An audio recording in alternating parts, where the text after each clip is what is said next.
I'm Eric Wise from Omar. Today we're talking about Charmarker rings.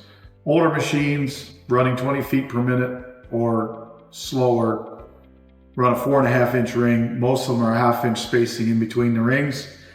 When we put them together, we get a 1/2 inch in between each ring for grill marks. The newer machines run a little bit faster, up to 40 feet per minute. We use a 6-inch ring, typically similar spacing. You have a 1/2 inch gap in between the rings, making a grill mark. We make a variety of different diameters, a variety of different sizes, patterns, crosshatch pattern, diagonal patterns, straight lines, and different thicknesses of rings made of a high temperature tolerant stainless steel, better than the 309 that many local shops are using.